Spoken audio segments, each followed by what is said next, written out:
Start by selecting the History tab, then refer to all the tabs, search by month, search by date range, and search by options.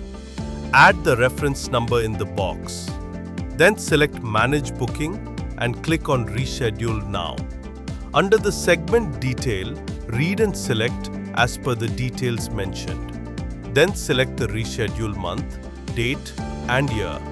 Now select the passenger details, check the name, and click on Continue. Now check the flight's name and number, departure and arrival, and fare class. Once done, click on Select. Then review the flight details and traveler's details. Now go to Payment More, select the option for Wallet, and select the remark from the drop-down provided. Once done, click on Confirm. Information box appears, read and click OK.